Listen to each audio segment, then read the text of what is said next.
Assalamualaikum warahmatullahi wabarakatuh. Izin memperkenalkan diri, nama saya Siti Mutmainah dari program studi PG PAUD semester 3. Di sini saya akan mempresentasikan MKTIK, yaitu studi komparatif jaringan maya, yaitu penelitian yang bertujuan untuk membandingkan dua variabel atau lebih untuk mendapatkan fakta atau jawaban apakah ada perbandingan atau tidak antara objek yang sedang diteliti. Jaringan maya sendiri adalah dunia maya atau ruang virtual yang dibuat oleh teknologi komputer dan internet yang memungkinkan pengguna untuk berkomunikasi secara online baik satu arah maupun timbal balik. Jadi studi komparatif jaringan maya ini adalah penelitian yang dilakukan dengan tujuan untuk membandingkan dua variabel. Variabel di sini yaitu tentang jaringan maya.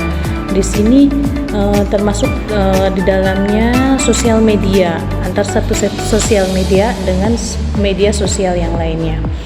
Adapun tujuan dari studi komparatif jaringan maya yaitu untuk mengidentifikasi adanya persamaan, perbedaan, kekuatan, kelemahan, dan tren dari masing-masing jaringan tersebut, serta untuk menarik kesimpulan yang lebih luas tentang karakteristik dan dinamika yang terjadi antara jaringan maya secara umum.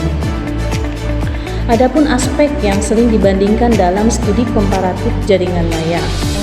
Sering dibandingkan yang pertama yaitu struktur jaringannya. Aspek ini meliputi bentuk organisasi jaringan, termasuk jenis jaringan, misalnya jaringan sosial, jaringan profesional. Di dalamnya termasuk ukuran jaringan dan tingkat kohesi antar anggota. Aspek selanjutnya yaitu tujuan jaringan. Aspek ini meliputi alasan dan tujuan dibentuknya jaringan, seperti untuk berbagi informasi, mendukung satu sama lain, atau untuk mencapai tujuan bersama. Yang selanjutnya yaitu adanya ukuran jaringan. Aspek ini meliputi jumlah anggota dalam jaringan dan bagaimana ukuran jaringan mempengaruhi dinamika dan interaksi di dalamnya. Aspek yang keempat adalah teknologi yang digunakan. Aspek ini meliputi alat dan platform yang digunakan oleh jaringan untuk berkomunikasi dan berinteraksi seperti media sosial, forum online, atau aplikasi khusus. Aspek selanjutnya yang nomor 5 yaitu norma dan aturan. Aspek ini meliputi standar dan pedoman yang berlaku dalam jaringan tersebut, seperti etika berkomunikasi, aturan posting, dan konsekuensi pelanggaran. Aspek yang keenam yaitu adanya konten. Aspek ini meliputi jenis informasi yang dibagikan dan dibahas dalam jaringan, seperti topik diskusi, jenis file yang dibagikan, dan tingkat kepentingan konten bagi anggota. Aspek selanjutnya yaitu interaksi anggota.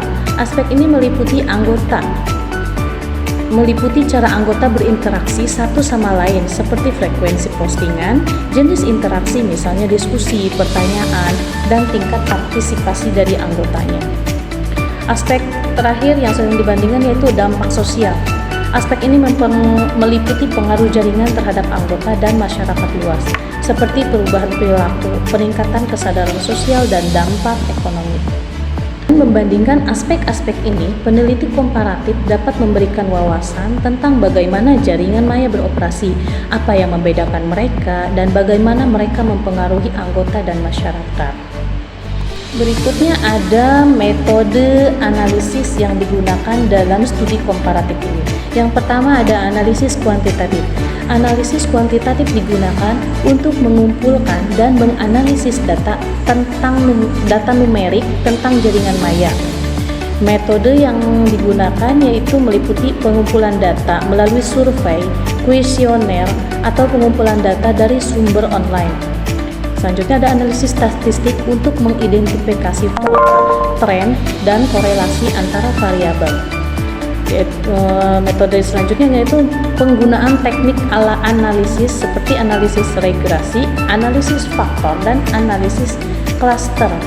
Contoh penggunaan analisis kuantitatif dalam komparasi jaringan maya ini contohnya menganalisis jumlah anggota, frekuensi postingan, dan tingkat partisipasi dalam beberapa jaringan maya. Contoh selanjutnya mengidentifikasi korelasi antara ukuran jaringan dan tingkat kepuasan anggota. Metode selanjutnya yaitu ada analisis kualitatif. Analisis kualitatif digunakan untuk mengumpulkan dan menganalisis data non-numerik tentang jaringan maya. Metode ini meliputi pengumpulan data melalui wawancara, observasi, atau analisis konten, analisis tematik atau mengidentifikasi pola dan tema dalam data. Contoh penggunaan analisis kualitatif ini yaitu menganalisis konten postingan dalam beberapa jaringan maya untuk mengidentifikasi tema dan pola diskusi.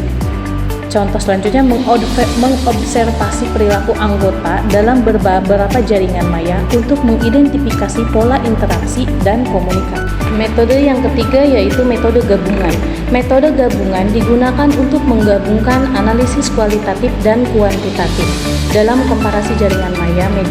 Metode ini meliputi menggunakan analisis kuantitatif untuk mengidentifikasi pola dan tren dalam data, kemudian menggunakan analisis kualitatif untuk memahami konteks dan makna di balik pola tersebut.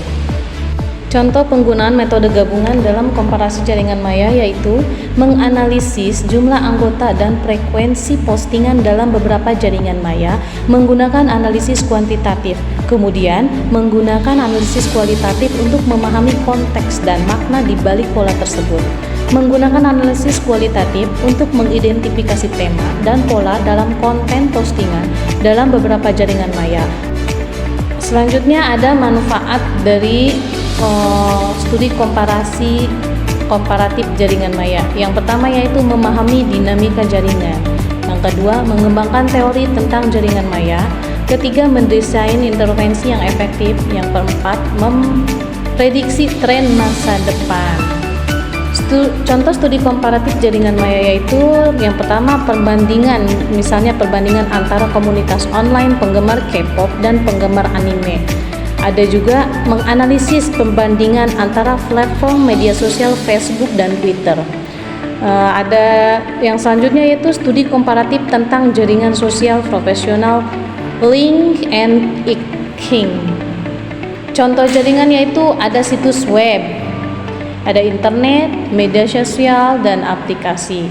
Jadi kesimpulannya adalah studi komparatif ini menunjukkan bahwa jaringan maya memiliki potensi besar dalam meningkatkan efisiensi dan efektivitas berbagai aktivitas, terutama dalam bidang pendidikan. Dengan memahami dan memanfaatkan jaringan maya, kita dapat menciptakan lingkungan belajar yang lebih dinamis dan adaptif sesuai kebutuhan zaman. Sekian presentasi dari saya, kurang lebihnya saya mohon maaf. Wabillahi taufiq wal hidayah. Wassalamualaikum warahmatullahi wabarakatuh.